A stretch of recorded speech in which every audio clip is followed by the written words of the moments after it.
From Los Angeles and Nashville, get ready to go behind the scenes with Entertainment Dudes. What happens when you pair a director, a voice actor in a world, and some of the most interesting people in entertainment? You're about to find out. Ladies and gentlemen, welcome to another episode of Entertainment Dudes. We're excited that you've joined us. Nice shirt, Cam. Thank you. I like my shirt too, Entertainment Dudes. You can get the one either heads. with or without our faces. You're probably going to want the one with the faces because you get to see our faces. But if you're audio guys, you're going to want the shirt with no faces because you can't see anyway. And why can't you see? You need to be on a platform where you can see us. Yes, Spotify or YouTube or any of those platforms where you can actually see us. Apple Podcasts. Yes. And then maybe once you do see us, you'll switch back to the audio, but at least you'll know what you're missing. And if you are seeing us on YouTube, please like, subscribe, and hit that little notification bell because you will be notified of when a new episode or new content comes out. And, do that to help yourself, but also do it to help us because it helps expand this program. Yes. And we generally drop Wednesday morning. I think it's 1 a.m. That's Wednesday. Cam just dropped. Oh, I just dropped? Cam just dropped. Okay. We're talking about the show, Cam. We dropped the show. Okay. So today we're really excited to have back on the show Robin Shea. Robin Shea. Missed last week, Robin Shea is a hostess of a show called Southern Fried Fitness that she hosted for a number of years on PBS. Then she switched over and has done Cooking 80/20. She's done that for about 6 years or so. She's also written a book called Before the Fork.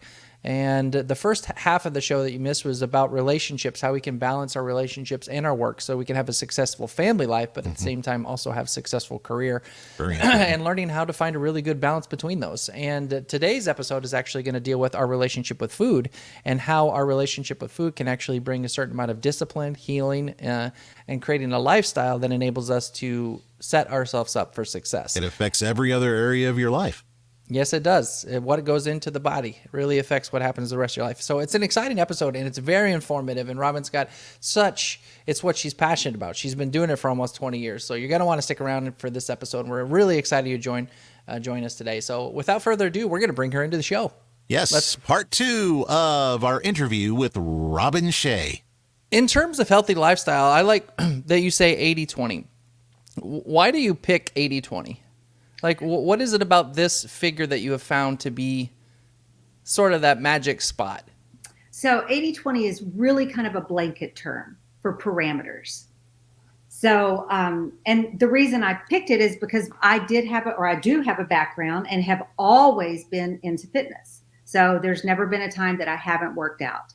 I've always been in that world. One of my first heroes, which neither one of you will know, was a female athlete named Rachel McClish. Oh, Rachel McClish. You know Rachel McClish? No. Oh, okay. Anyway, he was of the Illinois McClishes. Yeah. Yes. Sheboygan. She was a role model to me when I was a young girl. And I just thought she was wonderful. So it's always been part of my life, nutrition, fitness. Well, she was one of the first female bodybuilders. In the bodybuilding world, now this was back in the 80s, and in the bodybuilding world, an 80/20 split was very common practice. It was a very common terminology or phrase. People in that world know what that means. No one in the other world, just the diet world, the concept of 80/20 was not something that was in that world over here, but it's something that I was very aware of. So when I started developing our lifestyle, which is what I was doing when I was reinventing everything back in 2004, I was thinking, okay, I don't want a diet. I'm not putting my children on a diet. I want a lifestyle that they never, ever have to outgrow. I want something that is so solid, such a foundation that they never have to outgrow it. I thought back to the 80/20 concept in weightlifting, and I thought, okay, Monday through Friday, we eat mom's way, period. There is no variation. It's going to have some rules around it. And on the weekends, the boys and I, if they want to make a cake, if they want to make cookies, but nothing was bought from the store. We had to make things in our home. And so once I laid that foundation out, it started to crystallize. Yeah, see that? What's going on with it? I saw it start to crystallize. And then more than that, 6 months into it, and now we're at my oldest son's sporting events. And my children, I would hear my kids talking to other kids about the way that they ate. Oh no, like if they were offered a Coke or a candy bar. No, I'll get to have that on the weekend. And I thought, oh my gosh. It's going in there. They're getting it. They're getting it. And of course, I had to hold up my end. So on the weekends, that was their time. And we would do whatever it is they wanted to do. So 80-20 is not hard and fast. 80-20 is a blanket term for the lifestyle that worked for me and my children. Now, if you want to lose weight, if you want to maybe gain weight, whatever your end goal is. My end goal was lifestyle forever, that I knew nourished our bodies, but also nourished our spirit. So mine was a lifestyle, a totality. It wasn't about weight gain or weight loss.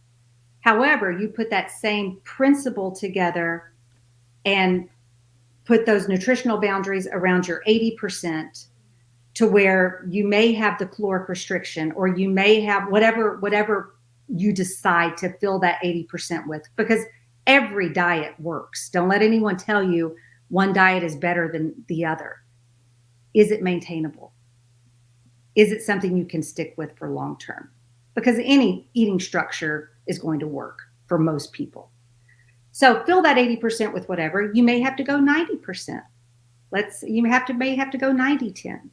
You're going to have to find your sweet spot. But for what I was doing in my life, the 80-20 nourished all of us, and we could live in that and I could feel really good about it as a mom. My children never felt like they were being deprived once they recognized the boundaries. What do they say when you take children to church, raise them up in the way of the Lord? They may go astray for a little while, but they will be called home. Yeah. And I had to make exception for that when my children started having exercising their own autonomy over their food. I had to realize they're going to go astray for a little while in their 17 to 24 years. They're not going to be as clung to it as I was, but they'll come back to it. And sure enough, all of the boys recognize nutritional value. So that makes me happy. And that concept, I found out too, spills over into other areas. For instance, if you're cold calling or doing an email campaign, you can expect an 80-20 ratio, like a 20% Pareto's rule. That's response what it is. rate. Yeah. Right. And it is. It's a mathematical equation. Yeah. Pareto rule you'll find it all over everything you touch has some type of Pareto principle. Incidentally, I had a line of cookware that was called Pareto Stone, stoneware, based off that very principle. Cool. So, that's awesome. So I can do the husband 80-20, 80% good, 20% very crappy. I like that. That's sustainable. I'm sorry, babe. Can you help me with this thing? I'm sorry, babe. This is my 20%. That's right. Get me a beer. Now's my bragging time.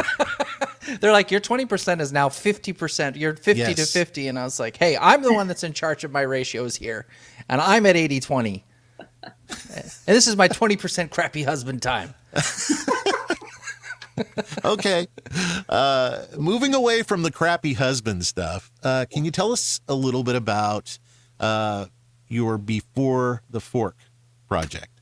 Yes. As a matter of fact, I went and got one off my shelf right behind me. So this is Before the Fork. What is this gorgeous thing? This is my. Oh my gosh, that's a college Bible. book. Not my nutrition Bible, because that would lead you to believe that there's nutritional data in here. There's not. This is my journey of what happened from the very, very beginning, what you can expect from the 80-20 lifestyle. This Before the Fork is really my body of work from the very beginning. This is what was downloaded to me that day in that very hall that Jason's been in my home. He knows I have a long hall, and in that very hall where I just collapsed and said, you got to put something in me. I've got nothing. Yeah. I'm about to just bust. And this is what was downloaded to me. And in 2018, it took me. Geesh, Moses got 10 commandments. You get an entire book. I'm like, hey. I got a whole book. It took from 2004 until 2018 to be able to articulate the steps that came so natural to me through that momentary download of information. I couldn't explain it. It was so overwhelmingly redirectional and had such ease and grace about it that I knew I had nothing to do with it. I didn't have that much grace and ease in my entire life. But from that moment, the direction was redefined, and it was so easy. Even the obstacles didn't change. Nothing changed but my disposition. And people would ask me various questions, and I could not articulate to them what had happened. And it took me that amount of time to come up with the verbiage and to really ground the verbiage in proof of concept, kind of, I guess you could say. And then in 2018, I was able to put the book together. And once this book was done, I really felt my work was done. I felt in this part of my life, I had nothing else to offer. This is everything that I had to offer.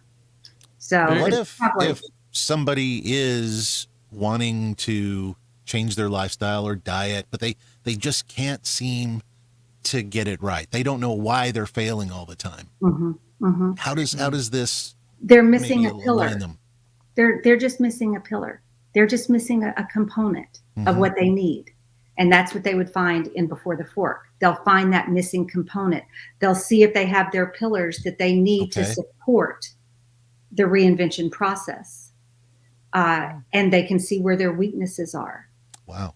And through identifying your support team that you have underneath you, you can see where your holes are. What are you missing? You know, a lot of people, what I have found through the years of counseling that I've done is a lot of people lean to their families for support when they need to lose weight, let's say, quit smoking, whatever. And oftentimes you're not going to find any support within the walls of your home. None. Especially if all of you are struggling with the same thing. Right. I mean, plus they like you the way they like you, and your change means a little bit of uncertainty for them. So they're vested in you staying the same. So because you could that have makes them more comfortable. Whole house full of enablers. Right. Yeah, that's like maintaining the status quo. You see that in work all the time, businesses and stuff. People, even if it's a good idea and it'll change, it's change. Right. And if people are used to this is how it is, it's like, whoa, don't mess. So it's how to love your family in spite of the fact that you're getting zero support. That's not their problem that they're not supporting you. I shouldn't say it's not their problem. It's not their responsibility. They don't have that to give. Don't go to an empty well. They don't have it to give. So how do you find it? Where do you go to find it? So that I walk them through how you are actually going to find an effective support system and how you use that support system to initially take from, because that's what we do. We need the support, so we take the support. And then how to transition that support that you've taken into support that you give back. So it's through that circular motion that it becomes a service that you're providing as well as receiving. Is there one pillar that seems to be more common than a lot of other pillars that people are missing? That people are missing. That people are struggling with. I talk a lot about happiness and just how you define your happiness. So being joyful in this journey really needs to be part of this journey. So if you're not joyful, let's go back and look at how you can reapproach this mentally so that this journey is a treat, a pleasure for you. Let's go into this with it being joyful. You don't want to go into it with it being a dread. You want it to be a joyful journey. So let's figure out how to make that happen. Right.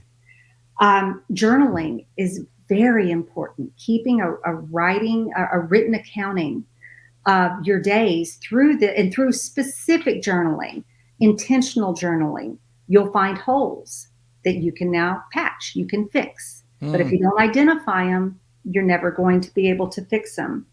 The nutritional part, I have found is pretty big because there's so many diets floating around, that people will often, especially now that keto is so huge, a low carb, high protein diet is so popular right now. Incredibly effective, very, very effective, but you truly have to be have next level nutritional intelligence to be able to execute that plan or a keto plan without it being damaging. For instance, I've known a lot of people that keto and introduce carbs, and the combination is incredibly toxic with the level of fat that they have coming in through their keto diet. So keto has really messed up a lot of people because they don't completely embrace the concepts of keto. Yeah, So, I've known girls who lost their periods and who had a lot of problems with doing the keto. And if you don't do it properly, and it's not the same for every person's body, we found out. It's like keto for right. you, introducing even a little bit back of less fat here, a little more carbs here. What kind of carbs? Are you doing sweet potatoes? Are they doing the slow release carbs? Or, what kind of carbs you're taking on made a difference too. And if you don't know for your own body, like it I think it can do a lot of damage. It can be incredibly damaging. Yeah. And also, if you're a yo-yo dieter, which most people are going to yo-yo diet. Think to your own nutritional background. How many times have you been on again, off again? Now throw in there that the diet that you're consuming is so high in fat, but you're still yo-yoing. So it's that, and I'm so sorry, I'm dinging here. No problem. That's okay. It's that yo-yo that when you incorporate keto into there, that can be incredibly damaging, really metabolically damaging. Right. Probably even more so than caloric restriction. I think about it like this. I think about a wasteland. Let's say you're doing some gardening and you have a plot of land that has nothing on it. It's dry. It's got a couple cactus and some tumbleweeds. Well, you can pretty much have that place cleaned up and ready to plant pretty easily versus a landfill where you just have tons of junk in there. Soil is underneath the bottom, but think about the cleaning that you have to do before you get to a plantable surface. A lot of cleaning. So when you look at caloric restriction, yes, there is some metabolic damage that can take place over here, but there's also clean soil ready and waiting for you to drop some nutrition on it versus the landfill that's going to have a lot of cleanup before it can actually absorb the good nutrition. Right. So, that's great. That's a great analogy. Yeah. A lot of people eat emotionally. So if you're doing an 80-20 type thing, at least you're 20%, you've got it there. And maybe it's the discipline to make it to the end of the week, or, how do you help somebody if food is the emotional tie to food? Like I don't have an emotional tie to food. I don't eat when I'm emotional. I just, whatever. I just eat if I feel like I'm hungry. But some people I know do. And it's there's trauma that has led to this compulsion to eat.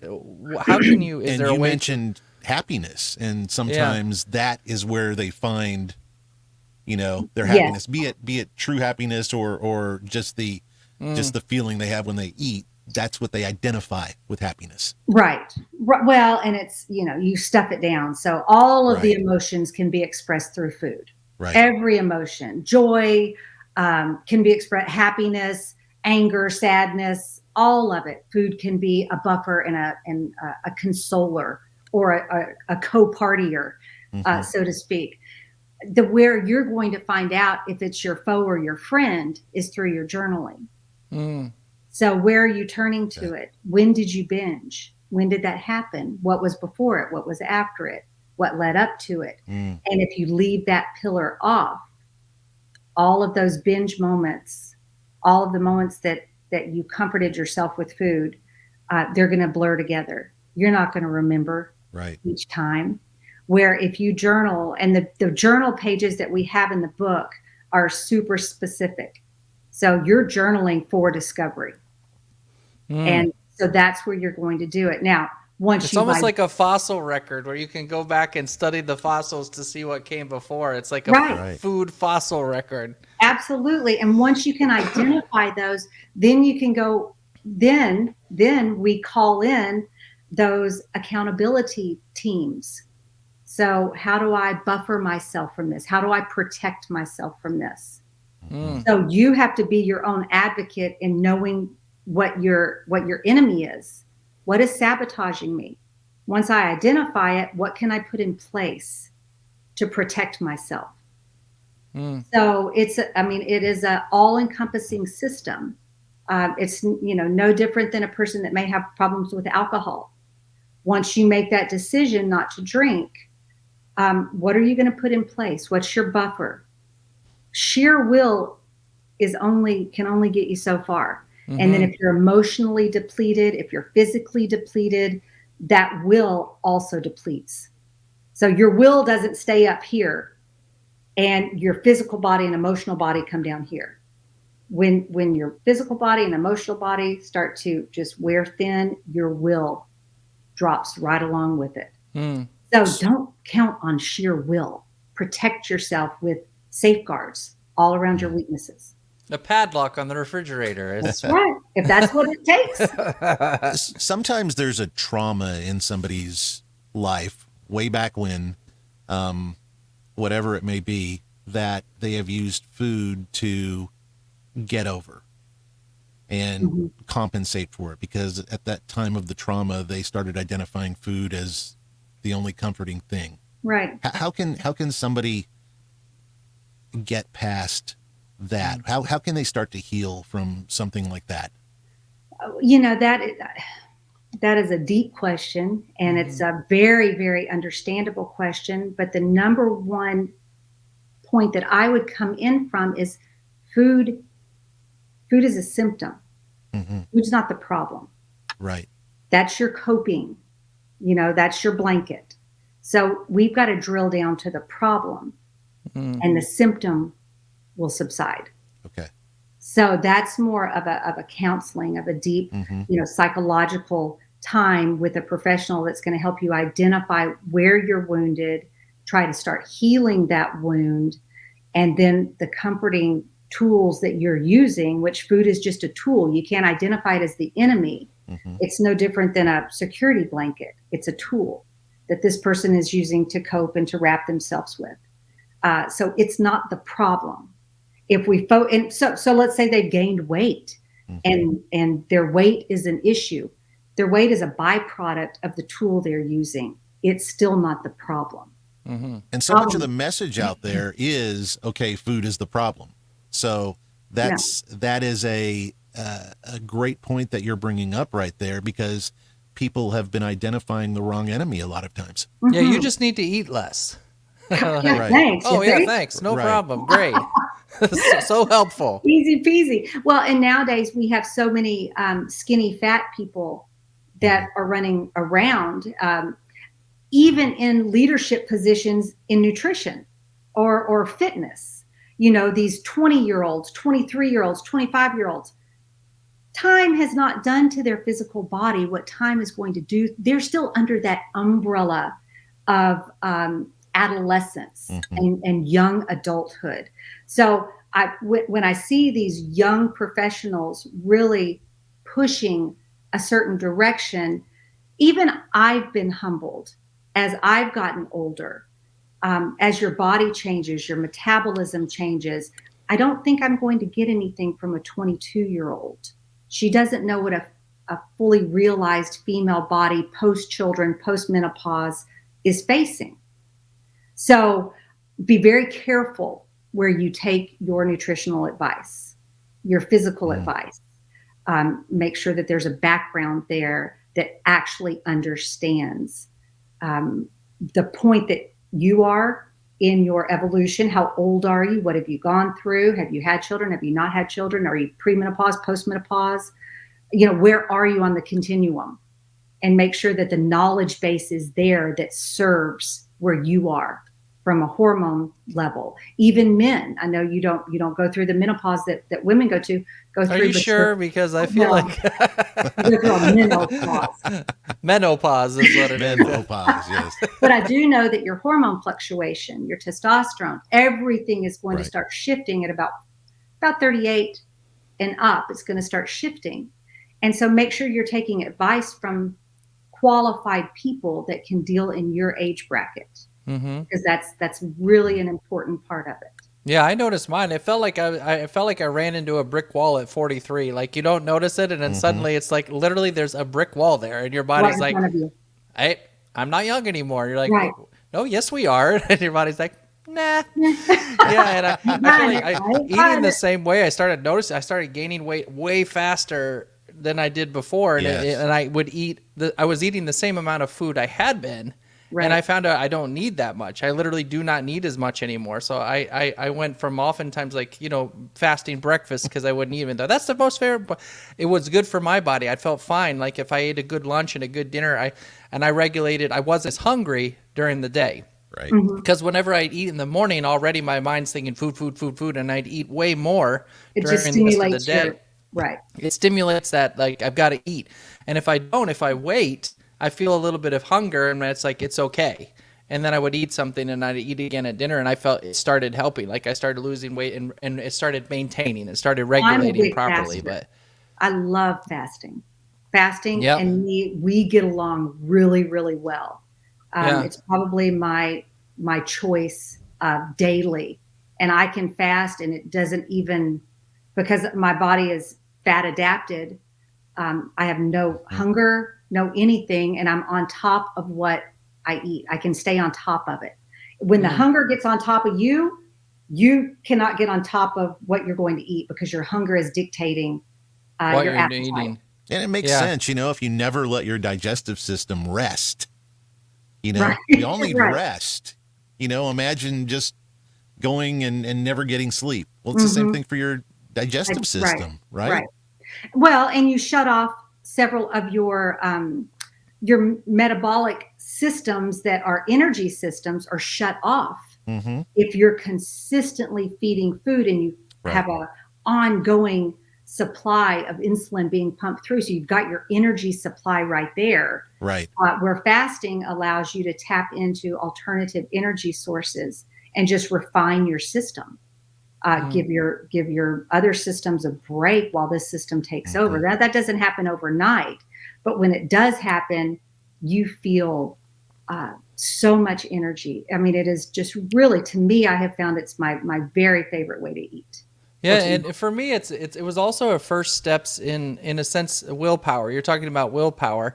I think like choosing to do small term fasts for me was something that I was able to begin to take command over what I put in my body and when I put it in there. And it became easier for me to say no to something later because I'd already denied myself and I know I didn't need it. It was an empowering process. And very empowering. And I think it's also, in terms of, for me, there's also a spiritual element at times. And I think sometimes I fast just because for my body, and sometimes I fast for my spirit and my mind. And I think it helps. It's a time to recenters. Like when you feel that hunger, when you feel that pain, when you feel that desire, it's an incredible place to be able to put the priority of needs in line, because my physical body is to serve my spiritual and emotional self, I think. And instead, oftentimes, we find our spirit and our psyche serving our body when our body is responding to impulse. And that fast has enabled me to put my body in place in service underneath my spirit and my mind. And it gives me an ability to I guess, realign myself and actually take control of my thoughts, my mind. And I think there's a power behind it that isn't utilized. A lot of people don't utilize such an incredible power. That's very interesting too. We're running out of time, but what you just said, Jason, is bringing us kind of back to where we started in this fasting and doing this. You're training yourself to actually be able to enforce boundaries, and those are self boundaries. Self boundaries, but it will also help you set boundaries for others and stick to those, because you know what it's like to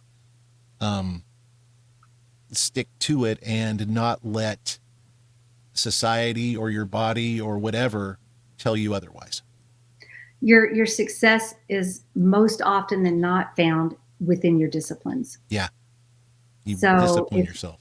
If you can have that discipline, then the success will follow, period. It's going to follow. Just be patient about it.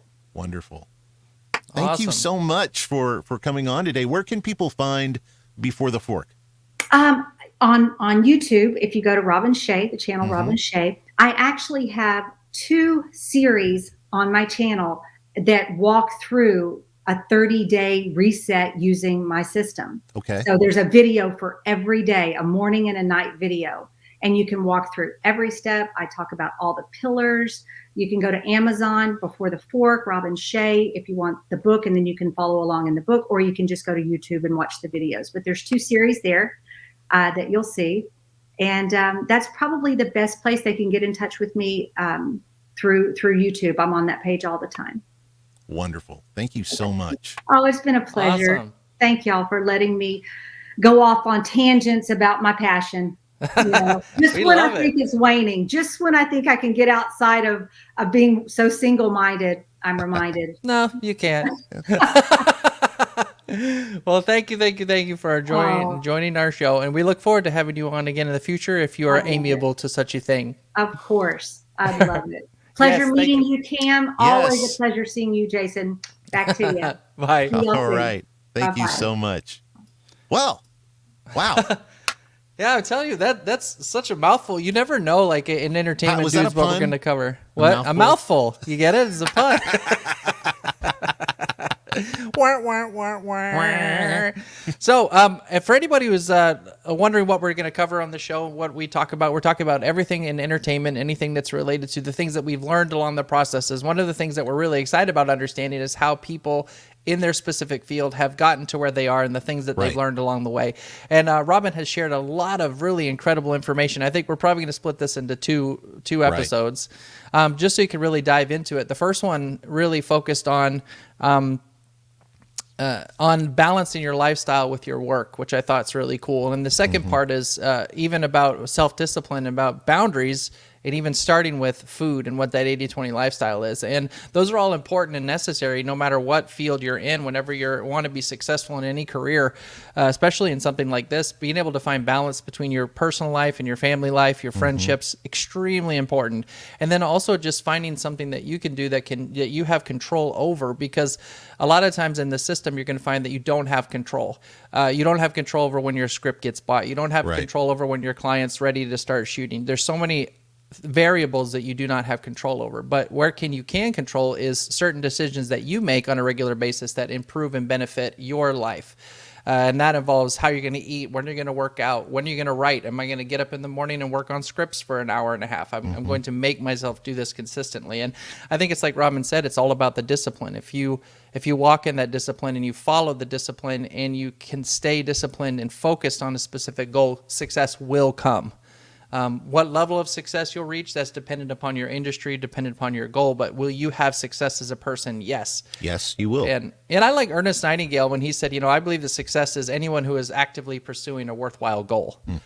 And I think that's right. And it comes from the discipline. Are you taking those steps towards it? So even if you've begun working out or you've begun eating right or you're working on a script, I think the very fact that you set aside a time and you become disciplined and begin to do it, you are a successful person. You are successful in what you're doing because you are walking step by step in the direction that you're trying to go. That's the success on the journey, which is really cool. And if you fail along the way, stop and don't be like, oh, I failed.